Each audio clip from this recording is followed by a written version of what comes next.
اللہ فرماتا ہے اے ایمان والو توبوا الی اللہ توبۃ نصوحا، تم توبہ کرو، قرآن کہتا ہے توبہ کرو، سچی توبہ کرو، امید ہے کہ اللہ تمہارے گناہوں کو معاف فرمائے گا اور تمہیں جنت میں داخل فرمائے گا۔ اور وہ اللہ ایسا ہے کہ جو مانگنے سے خوش ہوتا ہے، نہ مانگنے سے ناراض ہوتا ہے۔ کہتا ہے ادعونی، مجھے پکارو استجب لکم، میں تم کو تمہاری دعا قبول کروں گا۔ وَإِذَا سَأَلَكَ عِبَادِي عَنِّي فَإِنِّي قَرِيبٌ، اللہ فرماتا ہے جب بندہ مجھے پکار رہا ہوتا ہے اللہ اے اللہ مجھے معاف کر دے، تو اللہ فرماتے ہیں میں اس کے قریب ہوتا ہوں۔ اللہ مانگنے سے خوش ہوتا ہے، نہ مانگنے سے ناراض ہوتا ہے۔ اس لیے ہمارے لیے کوئی ٹھکانہ نہیں ہے سوائے اللہ کے، اللہ ہی ہمارا آخری اور اکیلا ٹھکانہ ہے، اللہ ہی ہمارے لیے بہترین امید ہے۔ اور یہ مت سوچنا کہ ہم نے بہت گناہ کر لیے، اور یہ جو 6 گناہ بتائے گئے میں کئی سالوں سے ملوث ہوں، قرآن میں یہ نہیں کہا گیا، حدیث میں یہ نہیں کہا گیا، بلکہ یہ کہا گیا ہے کہ جس وقت بھی توبہ کی جو ہے طلب پیدا ہو جائے اللہ سے مانگو، اللہ معاف کر دے گا اللہ پاک۔ اللہ بہت غفور الرحیم ہے، اللہ نے بڑے بڑوں کو معاف کیا ہے۔ حسن بصری رحمۃ اللہ علیہ کے زمانے میں ایک نوجوان تھا، تو حسن بصری رحمۃ اللہ علیہ کے زمانے میں وہ نوجوان جو ہے اس کا باپ بہت زیادہ امیر کبیر آدمی تھا، اور وہ مر گیا تو اس کے باپ نے بڑی دولت چھوڑی۔ تو پھر کیا ہوا کہ وہ عیاشی میں مبتلا ہو گیا، چوری کرنا، زنا کرنا، دوسروں پر زبردستی ظلم کرنا اور دوسروں کو پریشان کرنا، یہ اس کی عادت ہوئی۔ اور اس کی ماں بڑی اللہ والی تھی، تو اس کی ماں نے کہا کہ بیٹا یہ سب چھوڑ دو، یہ گناہ ہے، گناہ کے کام ہے، تم کو مرنا ہے، اللہ کے پاس جانا ہے، یہ سب چھوڑ دو۔ حسن بصری ہمارے شیخ ہے اور ہمارے جو ہے زمانے کے اللہ والے ہیں، چلو ان کے پاس جا کر توبہ کر لو۔ لیکن وہ مست تھا اپنے پیسوں کی نشے میں، جب پیسہ آتا ہے تو پھر ہر نشہ آدمی کو چڑھ جاتا ہے، پھر وہ کسی کو اپنے سامنے کچھ نہیں سمجھتا، ہر آدمی اس کے سامنے بے حیثیت ہو جاتا ہے، اس لیے کہ پیسہ کا نشہ اس کو جو ہے بہت زیادہ چڑھ جاتا ہے۔ اس کے ساتھ بھی ایسے ہی ہوا۔ پھر یہ ہوا کہ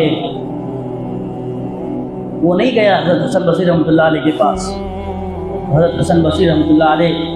کے زمانے کا یہ واقعہ ہے۔ پھر ایک وقت آیا کہ اس کو ایک ایسا مرض اور ایسی بیماری لاحق ہو گئی کہ اس کو بیڈ ریسٹ کر دیا گیا۔ اب وہ بیڈ پر ہی لیٹا ہوا ہے، وہ چل نہیں سکتا، پھر نہیں سکتا۔ تو ایسے موقع پر اس کو اپنی کی ہوئی غلطیوں پر ندامت اور شرمندگی کہ میں نے بہت غلط کام کیا، بہت بری زندگی گزاری ہے، اب اس کو ندامت ہوئی، شرمندگی محسوس ہوئی۔ تو اس نے کہا کہ اماں میں جب یہ کام کرتا تھا تو کہتی تھی چل حضرت حسن بصری کے پاس، میں اس وقت نہیں جاتا تھا، لیکن اب مجھے محسوس ہو رہا ہے کہ میں نے اللہ کی بڑی نافرمانی کی ہے، لہذا تم جاؤ اور حسن بصری رحمۃ اللہ علیہ کو کہو کہ میرا بیٹا تمہیں بلا رہا ہے، اور وہ چل پھر نہیں سکتا، اور وہ توبہ کا امیدوار ہے، توبہ کرنا چاہتا ہے، چل کر توبہ کرا دو، میں تو اتنا گنہگار ہوں کہ مجھے توبہ کرنا بھی نہیں آتا ہے۔ بس ان سے اتنی ایک ریکویسٹ اور درخواست کر کے ان کو بلا لاؤ۔ ان کی ماں کی جان میں جان آئی کہ میرا بیٹا اس پر راضی ہو گیا۔ چنانچہ جب وہ گئی حضرت حسن بصری رحمۃ اللہ علیہ کے پاس، تو حضرت حسن بصری رحمۃ اللہ علیہ بچوں کو پڑھا رہے تھے، درس دے رہے تھے، تو ایسے موقع پر یہ ہوا کہ انہوں نے آنے سے انکار کر دیا۔ تو ان کی ماں روتے ہوئے اور تڑپتے ہوئے اپنے بیٹے کے پاس آئی اور فرمایا کہ بیٹے تو بڑا بدبخت ہے، بڑا بدنصیب ہے کہ تیرے پاس ایک اللہ والے آنے کو بھی انکار کر رہے ہیں، کہ تیرے گناہوں کی نحوست ہے، کہ تیرے گناہ اتنے ہیں کہ تیرے پاس ایک اللہ والا بھی نہیں آ پا رہا ہے، وہ آنے سے انکار کر رہے ہیں۔ تو وہ بچہ اور وہ جوان بہت رویا کہ میرے ساتھ کیا ہو رہا ہے، اور یہ میں کیسا بدنصیب ہوں، کیسا بدبخت ہوں کہ وقت کا اللہ والا میرے پاس نہیں آ رہا۔ تو اس نے اپنی والدہ سے کہا کہ اماں اب مجھے لگتا ہے کہ مجھے تو یقین ہے کہ اب میں اس دنیا سے جانے والا ہوں، بس میری 2 وصیتیں ہیں، اس وصیت پر عمل کرنا میں آپ کو قسم دلاتا ہوں قسم دلاتا ہوں کہ اس وصیت پر عمل کرنا۔ پہلی وصیت یہ ہے کہ یہ آپ کا جو دوپٹہ ہے، اس دوپٹے سے میری گردن میں پھندا باندھنا اور ہمارے شہر کی تمام گلی کوچوں میں مجھے گھسیٹ کر لے جانا، اور گھسیٹنا تاکہ پتہ چلے کہ میرے ساتھ جو لوگ یہ کام کرتے تھے، زنا کرتے تھے، شراب پیتے تھے، ظلم کرتے تھے، ان کو پتہ چلے کہ گناہ کرنے والے کا انجام ایسا ہوتا ہے کہ وہ ذلیل ہو جاتا ہے دنیا میں، اور ان کو اس عمل سے ہو سکتا ہے توبہ کی توفیق ہو جائے اور وہ توبہ کرے۔ لہذا پہلی وصیت یہ ہے، اور دوسری وصیت یہ ہے کہ مجھے مسلمانوں کے قبرستان میں دفن نہ کرنا، اس لیے کہ میں اللہ کا بڑا گندا بندہ ہوں، اور اللہ کا غضب مجھ پر نازل ہونے والا ہے،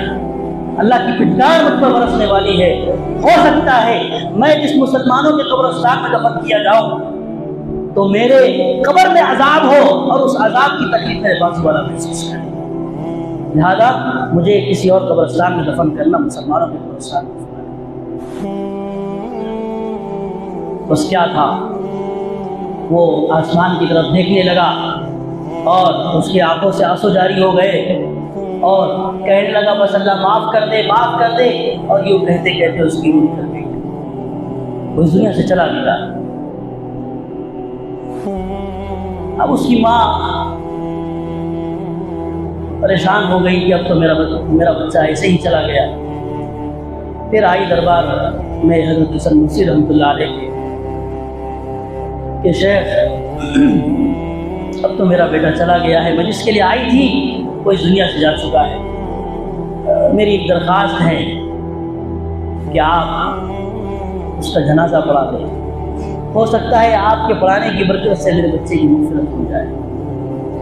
اور میرا بچہ اللہ کے دربار میں سرفروش ہو، کامیاب ہو، مجھے یہ امید ہے۔ لیکن حضرت حسن بصری رحمۃ اللہ علیہ کو اس وقت ایک کیفیت ان پر طاری تھی، اور وہ اس وقت بھی انہوں نے سیانے سے انکار کر دیا۔ اس پر کیا تھا، وہ مایوس ہو کر ان کی والدہ گھر پر لوٹ گئی اور اپنے بچے کے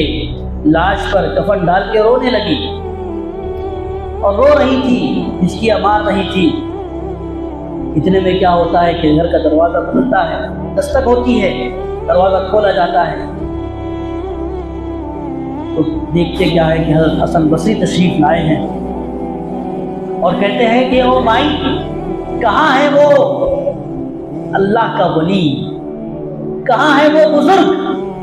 اور کہاں ہے وہ اللہ کا دوست، مجھے بھی اس کی زیارت کرنی ہے۔ اور فرمایا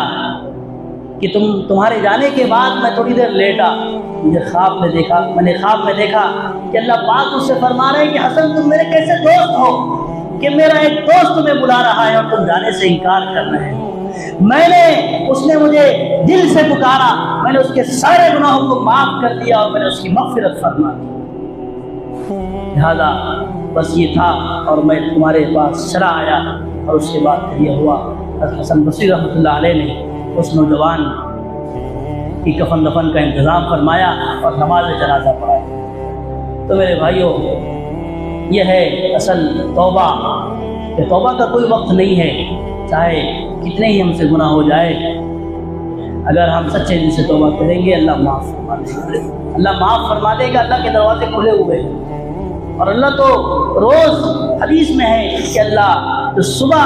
جو گناہ کرتا ہے شام تک اس کا اللہ انتظار کرتا ہے کہ میرے پاس میرا بندہ آ کر مجھ سے معافی مانگ لے گا، جو رات میں گناہ کرتا ہے دن میں اللہ دن تک صبح ہونے تک اللہ اس کے انتظار میں رہتا ہے کہ میرا بندہ مجھ سے معافی مانگ لے گا اور میں اس کی توبہ قبول کروں۔ اس لیے اللہ سے سچی توبہ کرنا یہ ہماری نجات کا سبب ہے۔ بڑھاپے کی توبہ اللہ سے توبہ نہیں ہے، اصل جوانی کی توبہ ہے، کیونکہ جوانی میں زیادہ گناہ کا اندیشہ ہوتا ہے، اور اس وقت اللہ کے سامنے حاضر ہونا، اللہ کی محبت دل میں بسانا، یہ بڑے کمال کی بات ہے۔